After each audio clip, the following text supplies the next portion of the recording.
What's up, guys? This is BubbaTV24. Welcome to the channel. Today I'm going to be talking about the game Big Paintball 2 in Roblox, and I say talking about because in the background you will be seeing some footage of me playing the game, that kind of thing.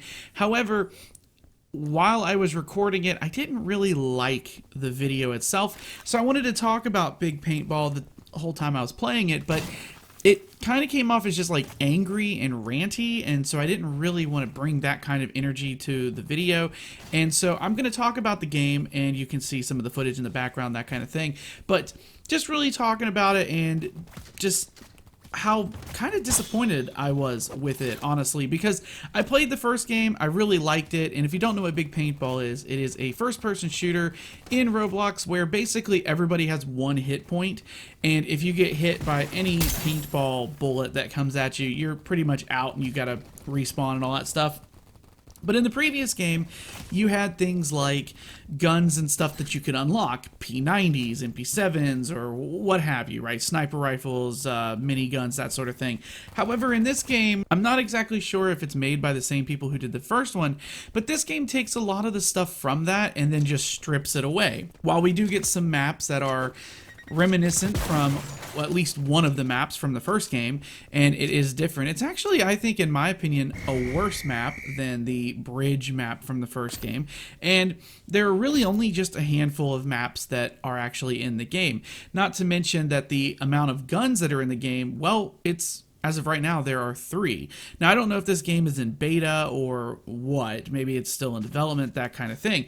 However, I found it to be fairly disappointing to only have 3 weapons. You have your basic assault rifle, a sniper rifle, and a minigun. There are no SMGs, no LMGs, no nothing of that sort of thing.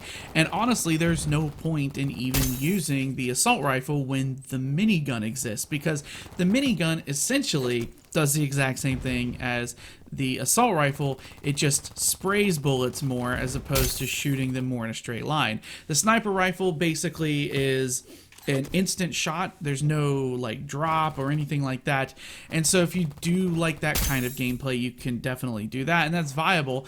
Everything else pretty much the same, with the exception of having less weapons and having less weapons that shoot a more unique pattern than the guns that were in the first game. Instead, the game is kind of centered around loot boxes and case openings and earning coins through playing, and then buying cases to hopefully get a cool skin for your one of your 3 weapons. And I found it to be relatively boring in terms of how the game actually did everything, because the base game itself, I mean, it's fine. It's a first-person shooter.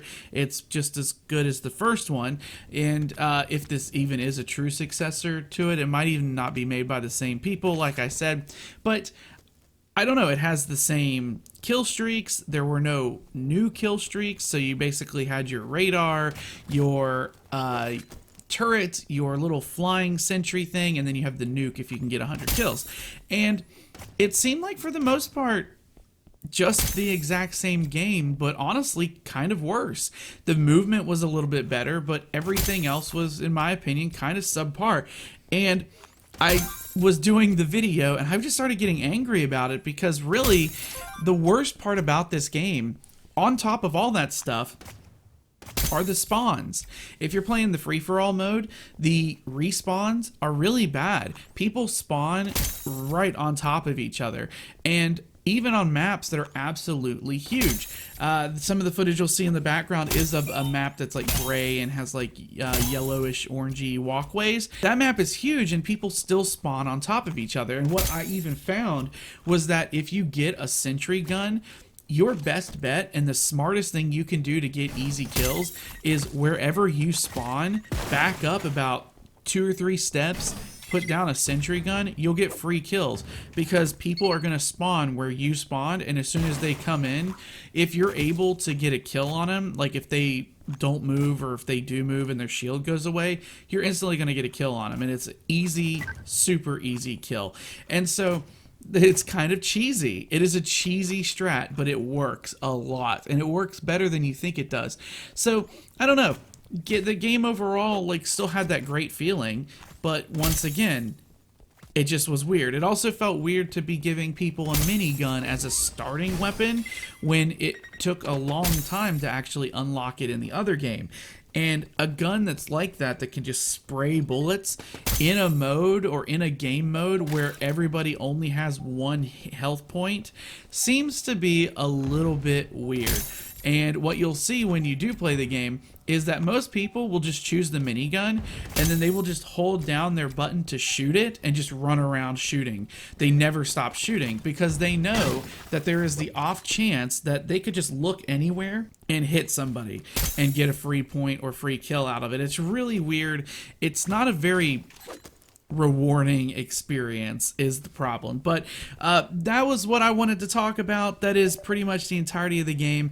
I do like it as a thing. I think, you know, the first person shooter paintball thing was really cool and it worked for the first game, and I don't see why it wouldn't work again, but the way that some of these systems are implemented just doesn't really do anything for me, unfortunately. So I hate to say it, I hate to be negative about a game like that, but I was thoroughly disappointed, unfortunately. I try to do tutorial stuff on this channel, showing people how they can play games better and, you know, find some cool, maybe like hidden games that some people just, or most people may have never seen, that kind of thing. And I had already had everything filmed for this one, so that's why I'm doing another audio take on this one, commentary basically. But I hope you guys enjoyed the video. I know it's a different style. If you did enjoy it, be sure to leave a like on it. Feel free to subscribe, hit that notification bell so you know when new stuff comes out, and I will see you guys next time. I've been BubbaTV24 and I am signing out.